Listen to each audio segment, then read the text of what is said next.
And anybody, Mrs. Green, if you would like to come forward first, I'll let you go first since you wanted to do a presentation and didn't. Mrs. Green is the Social Services Director, but give me 1 second. We're going to open the public hearing now. Again, you have 3 minutes if you'd like to talk, and we will be cordial. So the public hearing on the proposed budget, on the county administrator's proposed budget, is now open. Mrs. Green. Good evening. In the county administrator's proposed budget, there were 2 positions for the Department of Social Services. I'm here this afternoon, tonight at least, asking that you fund those 2 positions. We are struggling at the Department of Social Services. We have seen a 75% increase in child protective services. These cases are serious. Drug cases, physical injuries such as spiral fractures. We are seeing incest, sexual abuse. I have 5 social workers. The social workers in the other 4 programs cannot do their casework because they're doing child protective services.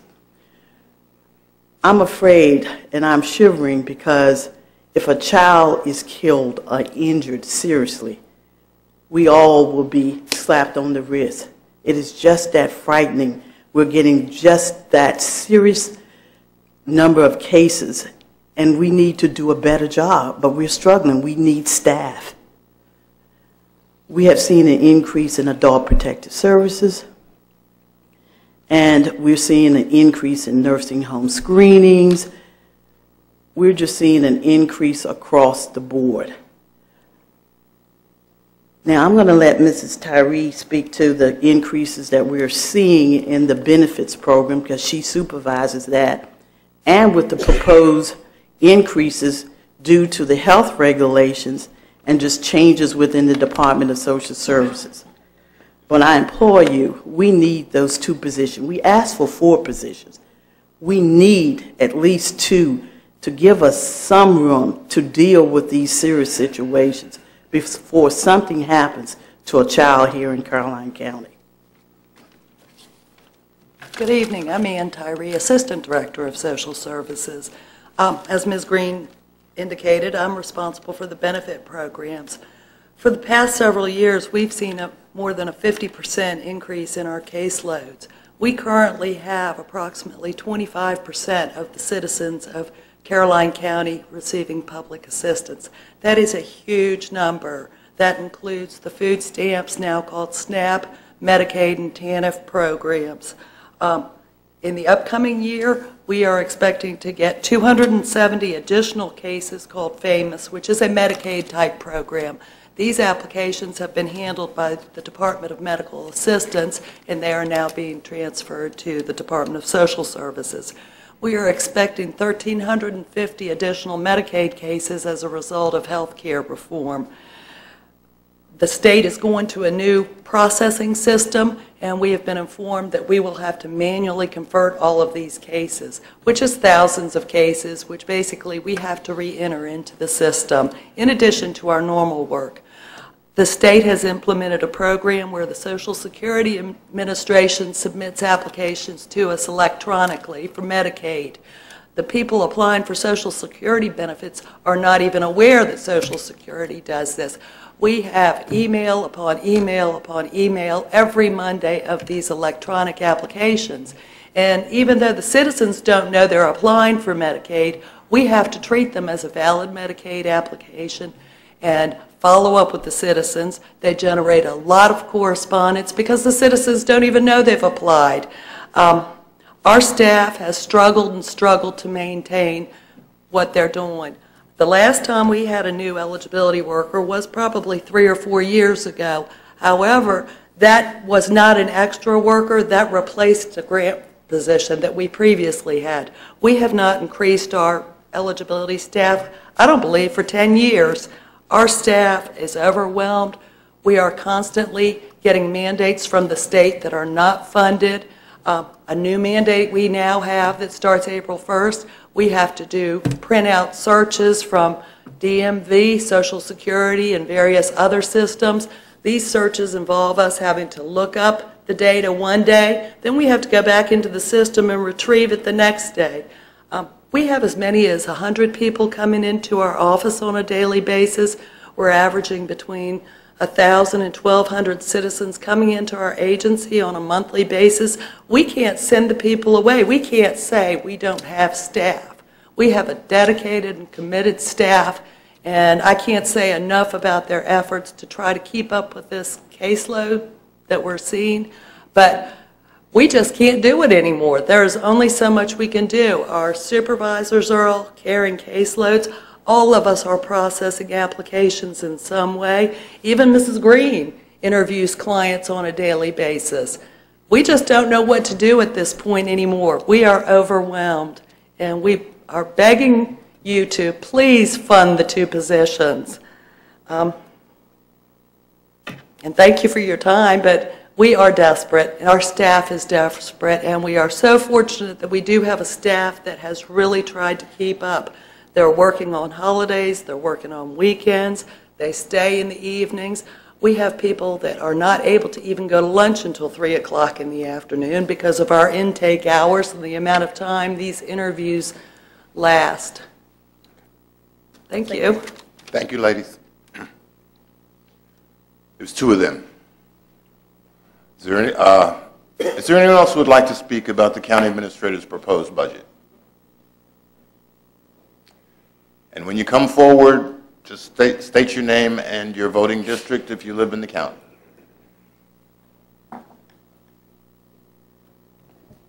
Good evening. Good evening. My name is Ann Klockner, and I'm the Executive Director at Rappahannock Legal Services. And I really appreciate the opportunity to come and speak with you this evening. I come to thank you. It matters to us so much that you support us that I wanted to make sure that we came tonight to let you know how much we appreciate what you've done already. We're asking for level funding this time of $1,500. When I see all the figures that you were talking about in your proposed budget, $1,500 doesn't seem like a lot. Maybe in the big scheme of things, to us it's everything. And I appreciate your having considered and put that in the budget this year. The number of clients who need our services has increased, while donations have decreased, all due to the difficult economy, and we are very much aware all too well of the tough times that are currently tightening all the county budgets. Our 2.5 attorney office in Fredericksburg covers 5 counties. Just those 2.5 attorneys handle all of the cases in that large and mostly suburban and rural region. We represent low-income people who need an attorney in civil legal matters. We handle cases involving domestic violence, unemployment benefits that have been denied, and landlord-tenant and foreclosure matters. We're the only agency providing this service. In your county, according to the 2010 census, there are almost 3,000 eligible low-income persons who would qualify for our services. We help your county government in 2 specific ways. The ladies who just spoke were from social services. We take the strain off your social services safety net by lifting clients out of poverty, by getting them enforceable court orders of child and spousal support, as well as unemployment benefits that the clients would not otherwise have won without our legal intervention. Helping the county court system also is another way that we help your county. You can talk to any of the judges here and they will tell you that people who can't afford an attorney and who are representing themselves considerably slow down the judicial process. And when an attorney is there to represent them, it smooths the process. We leverage your $1,500 in financial support to provide legal services that benefit your citizens. And in the last fiscal year, 214 of your residents were assisted by those 2.5 attorneys in our office, including 9 domestic violence cases. We got $46,000 in child and spousal support for our citizens in Caroline, and almost $20,000 in unemployment benefits. When you total the amount of real, measurable financial help we give the residents of Caroline, compared to the amount that you give us, That is an excellent return on your investment. Your county's poor citizens received over $172,000 in enforceable court orders and avoided over $52,000 in false claims against them because of our work.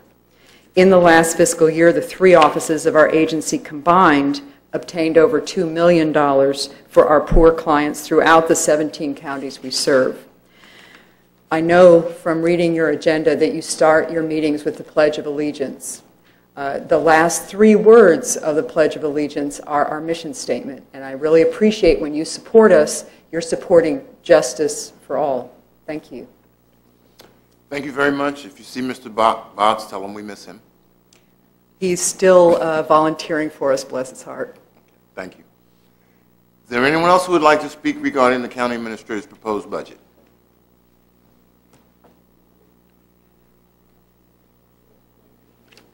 Mr. Chairman, members of the board, my name is Mike Broadus. I live in the Bowling Green District, and I am your agricultural extension agent. I have a handout. I don't know the proper protocol to hand it out. You just pass it to Mr. Parton.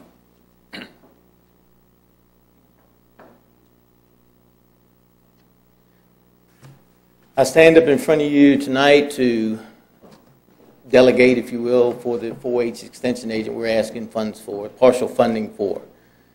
We had an extension agent. I started almost a year ago, and we had a wonderful extension agent who since has transferred to Chesterfield. When we lost her, we lost a lot of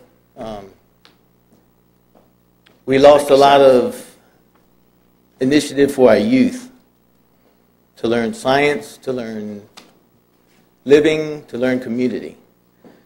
What I have given you is a study that's done every year on 4-H as compared to the normal youth that don't have out-of-school activities. It's a WAVE. It's called the WAVE research, and they do it every year. This is the WAVE 8. It started in 2004. And this is the latest one we have. I won't read over it. You can read over it at your leisure. 4-H provides a whole lot for youth in the county. Some of the things I can read you. For healthy choices. There are very many in-school programs that 4-H agents do, as well as out-of-school programs. Some of the in-school programs are healthy choices. They teach kids to eat right, to exercise. Kids who are in 4-H are 3 to 4 times more likely to delay intercourse by grade 12. This is on the first page. Shown to have had significantly lower drug, alcohol, and cigarette use than their peers. 2.3 times more likely to exercise and be physically active. 4-Hers excel in school and sciences. Report better grades, higher levels of academic competence, and an elevated level of engagement at school. Are more likely to pursue future courses or a career in science, engineering, or computer technology. The study also finds that girls in 4-H are twice as likely to pursue science classes. Probably the most important thing is in the back.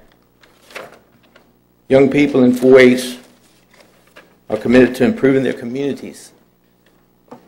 Now, I've stood up here and listened to people talk about people in desperate need and people that need help, and understand that we're not in desperate need, and I'm not crying that we are in desperate need. I think our kids are in desperate need. So I am looking for funding, if you will, for the 4-H agent. A notable trend in the study indicates that grades 11 4-H youth are 3.3 times more likely to actively contribute to their communities when compared with youth who do not participate at all in 4-H. We hope you seriously consider the small amount that we're asking for the 4-H position. Do you have any questions? We're just hearing your comments for now. Yes, sir. Thank you very much. Thank you. Anyone else who would like to speak about the proposed budget? Good evening. Good evening, ma'am. My name is Claudia DiPaolo. I'm in the Bowling Green District. I want to thank you for the opportunity to speak at the budget hearing this evening. I'm here to represent the Disability Resource Center, a nonprofit organization located in Fredericksburg, Virginia, that serves all individuals with disabilities regardless of age and type of disability in Planning District 16. I want to thank you for your past support, as it, along with other local dollars in Planning District 16, have enabled the Disability Resource Center to provide much-needed disability-related services to the community that are not provided through any other agency. Some of those services include information and referral, peer counseling, advocacy, even for our children, independent living skills training, equipment program, deaf and hard of hearing services, personal attendant services, waiver services, and other valuable workshops and seminars at little or no cost to the community. We also provide services to our veterans coming home who now have an acquired mental or physical disability. In the past year, these services were provided to 735 people. The Disability Resource Center also held 44 workshops and 63 outreach events in the community, as well as provided 1,614 pieces of durable medical equipment to 1,190 people in our community. All that was at no charge to the person with a disability. I am here again to thank you for your past support, and I hope that we can continue to count on your much-needed support in the years to come. Thank you. Thank you. Next speaker. County Administrator's proposed budget. Is there anyone else who would like to speak regarding this matter? Is there anyone else who would like to speak regarding this matter? Is there anyone else? Hearing none, the public hearing is declared closed. We will now open the public hearing for the proposed tax rate. Mr. Cully, yeah, you're looking to? The proposed tax rate for real estate. I have it. You got it? Okay. The proposed tax rate for real estate is 77 cents per 100. It was 72 cents. That's a proposed increase of 5 cents. The proposed increase for personal property, well, personal property was $3.50. The proposed increase is to $4.30. That's an 80-cent increase. Again, these are the proposed tax rates. What we do is we hold a public hearing on the proposed rates that came from Mr. Cully. If for any, I was looking for the right adjective, but I'll leave it alone. For any reason there's a need to raise the public or raise the tax rates higher than what we advertise, we would actually have to re-advertise. It is the board's desire, and I'm sure yours, that we lower those so that we set the tax rate. In that case, a public hearing wouldn't be necessary. Those are the rates. They're in the agenda. They're in our budget book. I think Mr. Cully touched base on them. So if there are no questions from the board members, we will declare the public hearing, agenda item number 10, to be open. Is there anyone who would like to speak regarding the proposed tax rates?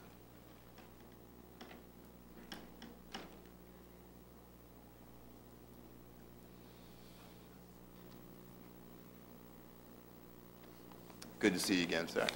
Good to see you. My name is Bert Chenault. I'm from the Bowling Green District. Glad to see y'all doing well. But I'm against this tax rate hike.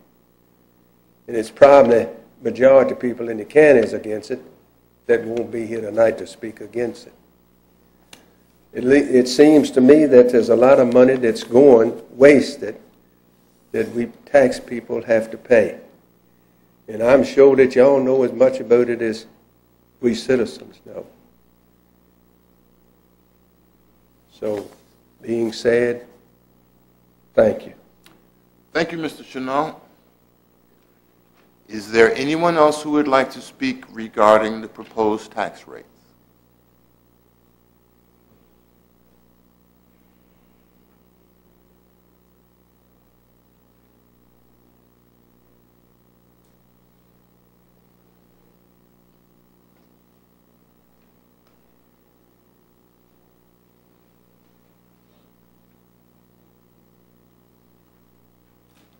Good to see you, Bonnie. Good evening, Mr. Chairman, Board, and Mr. Seeley's Bowling Green District. I appreciate the opportunity to be here tonight. Oh, Bonnie, just for the record, say your name, your full name. I'm Bonnie sorry. Cannon. And I echo Mr. Chenault, who I have known my entire life in Caroline County, that I hope to not see any tax increases in the county this year. I know what Mr. Culley has proposed in the budget. A lot of us people are retired, and every year I get tax increases, and I cannot keep withstanding it. I've never paid the taxes in my entire life when I was employed that I'm paying now since I've been retired. It just makes no sense. And I do not understand. I heard the commissioner's, there she is, report when I was here earlier. I do not understand at all what's going on with the personal property. So I hope when I get my tax bill, I will be talking to somebody, whether it be y'all or the commissioner's office, because I don't understand what's going on with this equalization. I mean, it needs to be equalized, yes, but I don't understand it, what's being discussed. But I would like to understand. Okay, thank you. Thank you, Ms. Cannon. We echo your sentiments and want to make sure we do. Is there anyone else who would like to speak regarding the proposed tax rates? Is there anyone else who would like to speak regarding the proposed tax rates? Is there anyone else who would like to speak regarding the proposed tax rates? Hearing none, the public hearing on the tax rate is declared closed. There's no action on those right away because we're still working through the budget work sessions. And I have to wait 7 days by law anyhow to approve the rate. I feel pretty confident we're not going to approve the rate that's been proposed. Thank you very much. And we do have a budget work session on Thursday. Okay, I've done, we can do all the text amendments now. Mr. Wilson, agenda item number 7. I'll do 7 and 8, then I'll do the text amendments. Proposed ordinance to establish one or more tourism zones for the purpose of granting tax incentives and providing regulatory flexibility to qualified businesses. This is our second reading. This is our public hearing, I'm sorry. This is our public hearing, sir. So you would like to summarize the whole project? Yes, sir, I can. I would... Reader's Digest. Reader's Digest. I would add to the proposed ordinance that it's also to generate employment, investment, and revenue. As you recall, gentlemen, the tourism zone is a tool solely to allow you to negotiate for business investment that is tourism related in 2 very specific zones that have been defined as the State Fairgrounds and the Virginia Sports Complex acreage. It commits you to no action. You are independent in however you take your course of action in the future for business recruitment. And it does allow you some opportunity to lever state programs for incentives for business recruitment involving tourism. That, sir, in a nutshell, is what it's about. Before you go, what areas are proposed for these tourism zones right now? That, again, is the acreage for the Virginia Sports Complex and the acreage that composes the State Fair of Virginia. I just wanted to repeat because some of us are slower than others. I was speaking for myself. Thank you, Mr. Wilson. Yes, sir. We'll declare the public hearing for the proposed ordinance to establish tourism zones to be open. Is there anyone who would like to speak regarding this matter? Is there anyone who would like to speak regarding this matter? Is there anyone who would like to speak regarding this matter? Hearing none, the public hearing is declared closed. How does the board wish to dispose of this item? Motion would be in order. Mr. Chairman, I would make a motion that we approve the ordinance to establish the tourism zones for the purpose of granting tax incentives and providing regulatory flexibility for qualified businesses, as outlined by staff. Second. Motion made by Mr. Akers, seconded by Mr. Black. Discussion on the motion. All those in favor say aye. Aye. Those opposed, nay. Motion carries unanimously. Agenda item number 8. Thank you, Mr. Wilson. Agenda item number 8. Proposed amendment. Who's got this one? Oh, Mrs. Carter. Proposed amendment to Section 10325 of the Caroline County Code, license required exceptions. Mrs. Carter, good to see you again. Good to see you, Chairman. We're holding the public hearing tonight to bring our ordinance up to the compliance with state code. The provisions of this county code that a vehicle must also be operated upon streets, highways, or roads within the county is an additional requirement that was added to this ordinance many years ago. However, there does not appear to be any authority for the county to modify the definition of situs beyond the definition given in the Code of Virginia, which states that the situs shall be the county where the vehicle is normally garaged, docked, or parked. Additionally, there is nothing in Article 10, Section 4 of the Constitution of Virginia that grants localities the ability to alter the definition. Thus, it appears that the county is required to tax property in accordance with the Constitution and the Code of Virginia, and its ordinance may be more lenient than is allowed. As such, whether a car is operated on the roads or not, it must be taxed, vehicles and campers. I want to qualify that back to the discussion before. This means what is considered the active role by the Division of Motor Vehicles. That is a rolling 2 years. The county attorneys have reviewed this, and they recommend that we amend the ordinance to comply with state law. Thank you, Mrs. Carter. Any questions of Mrs. Carter at this time? We will, none? I think we're done, Mrs. Carter. We will declare the public hearing for the proposed amendment, Section 10325 of the Code of Caroline, to be opened. Is there anyone who would like to speak regarding this matter? Is there anyone who would like to speak regarding this matter? Is there anyone who would like to speak regarding this matter? Hearing none, the public hearing is declared closed. How does the board wish to dispose of this matter?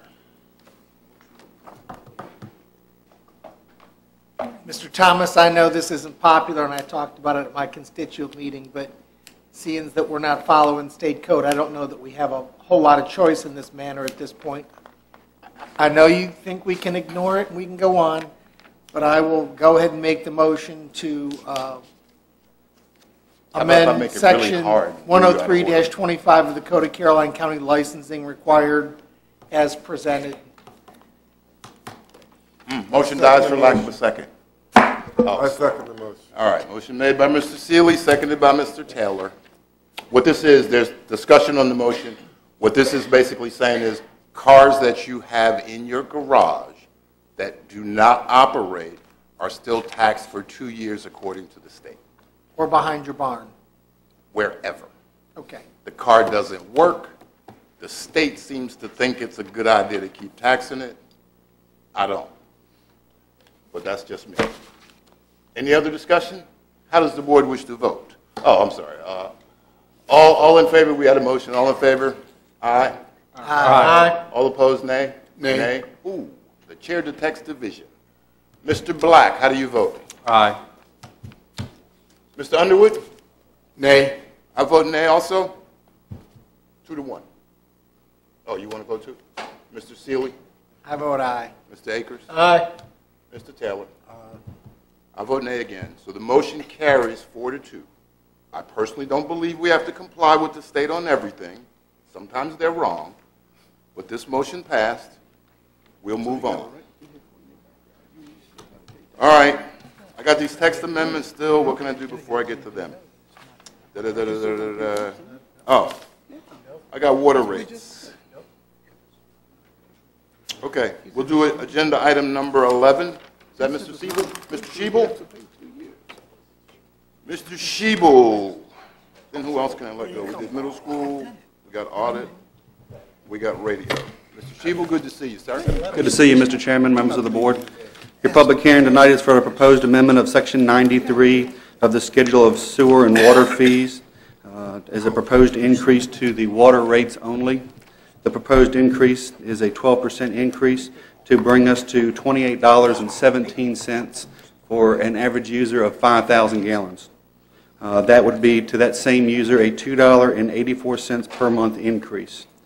Looking at the Draper-Aden study for water and sewer that we typically use to compare ourselves to other utilities, out of 178 other utilities in the Commonwealth having less than 5,000 customers, the average rate is $29.43, which is still higher than what our rates would be for the same sized utility. If you look at over the past 10 years of the average rates in water over that same period of time, it's been an average increase of 6% over that period, compared to Caroline counties at 4%. With that, it's my recommendation that we raise the rates to 12% for water only. Thank you, Mr. Schiebel. Any questions of Mr. Schiebel at this time? We're good? I'll declare the public hearing for the proposed changes in the water rates to be open. Does anyone like to speak regarding this matter? Is there anyone who would like to speak regarding this matter? Is there anyone who would like to speak regarding this matter? Hearing none, the public hearing is declared closed. Don't worry about it. I'll just do it later. Thank you. This one we will obviously discuss more during our budget work sessions, and I believe state code says we can't adopt it for, since it's a rate change, at least 7 days anyhow. So we'll discuss this one again during our budget work session. I'm going to excuse myself for a moment and allow Mr. Taylor to take the chair and take text amendment 6, which is like 6 of them. One public hearing for all 6. 6 different votes. Okay, if we look at text amendment 6, an ordinance to amend the zoning ordinance of Caroline County by amending Article 4, rural preservation, to add Section 5, special exception uses, paragraph 32, community administrative office, and paragraph 34, community use. The purpose of this amendment is to add community administrative office and community use to make this district consistent with other districts. Also, if you look on the back, do I need to read all of them at one time, or just one is sufficient? I think you can. I would introduce all of them. We can hold. They're all related, are they not? Yes, sir. I think we can do. You could do just one public hearing on all of them because they're changes in different sections, but they all relate to the same thing. I guess my question is, should I read? I don't think you have to read. Just very briefly. I can summarize for you, Mr. Taylor. If you want to do that, that would be good. Okay. Mr. Vice Chairman, members of the board, if you remember, this subject was first introduced to you back in November. There were a number of discrepancies amongst the various zoning districts related to whether residential communities such as the Lakeland or Lake Caroline could have a community administrative office. There were also discrepancies throughout the different zoning districts concerning recreational uses within those communities, and there were several different land use designations and or definitions in the ordinance related to similar uses. The first amendments that the board approved created the definition for the community administrative office and community uses, which are your recreational uses within these communities. And the board adopted those definitions. At the same time, you approved the amendments in the R1 district for the community administrative office to allow an application to go forward in Lake Landor, which left these text amendments that you have before you tonight to finish that cleanup process between the various zoning districts. Collectively, these amendments would allow a community administrative office by special exception in the RP, RR2, and R5 zoning districts, and by right with a minimum of 500 dwellings, similar to the R1 zoning amendments, in the R2 and PRD, Planned Residential Development, zoning districts, and as a permitted use with no minimum size, lot requirements in the Planned Mixed Use Development District. That's because the PMUD standards, the minimum residential zoning that you could have would exceed 500 units in that district. So since you established a 500 unit threshold in the other districts, you're already over that if the board approves the PMUD zoning. So that 500 minimum was not necessary. It would also allow your community uses, i.e. your recreational uses, also by special exception in the RP, RR2, and RR5 districts. They are already allowed in the other districts, and no changes are necessary. Finally, you would repeal the community recreational uses that are currently in the RR2, RR5, and R2 districts because they are covered under your community use designation that you've already established. And that would bring all of our districts consistently under the same use definitions and would clean up whether they're permitted by right or by special exception. That's it in a nutshell. Okay. Does the board have questions for Mr. Fincham regarding this text amendment and the other text amendments that are listed here? Okay. If not, at this time I will open the public hearing for text amendment 09-2012 and the other text amendments, text amendment 10-2012, text amendment 11-2012, text amendment 13-2012, text amendment 14-2012, and text amendment 15-2012, respectively. Is there anyone who would like to speak regarding these text amendments? Is there anyone who would like to speak regarding these text amendments? Again, is there anyone who would like to speak regarding these text amendments? Seeing no one with the intention to speak, at this time I will declare the public hearing closed. How does the board wish to handle this text amendment? Mr. Chairman, or Vice Chairman, I propose that we adopt text amendment 0912 through text amendment 1512. We can do all of one. Oh. I'm sorry. Okay. I guess we're going to have to read them all. I just refer to the one and then we'll go down each one. We have to do them separately. We have to do each one? Text 0912 first. Yep. Okay. Mr. Chairman, I propose that we adopt text amendment 0912. That's been moved and properly second. Is there a second? Second. It's been moved and properly second that we would approve text amendment 09-2012 as presented. All in favor, let it be known by saying aye. Aye. All opposed, motion carries. There, text amendment 2012, 10-2012. Mr. Chairman, I make the motion that we adopt text amendment 10-2012. Second. It's been moved and properly second that we would approve text amendment 10-2012 as presented. All in favor, let it be known by saying aye. Aye. All opposed, the motion carries. Text amendment 11-2012. Mr. Chairman, I make the motion that we adopt text amendment 11-2012. Is there a second? Second. It's been moved and properly second that we would accept text amendment 11-2012 as presented. All in favor, let it be known by saying aye. Aye. All opposed, and the motion carries. Text amendment 13-2012. Mr. Chairman, I'd like to make a motion that we accept text amendment 13-2012. Is there a second? Second. Been moved and properly second that we would approve text amendment 13, 2012 as presented. All in favor, let it be known by saying aye. Aye. All opposed, and the motion carries. Text amendment 14, 2012. Mr. Chairman, I'd like to make the motion that we accept text amendment 14, 2012. Is there a second? Second. It's been moved and properly second that we approve text amendment 14, 2012 as presented. All in favor, let it be known by saying aye. Aye. All opposed, and the motion carries. And finally, text amendment 15, 2012. Mr. Chairman, I'd like to make the motion that we accept text amendment 15, 2012. Is there a second?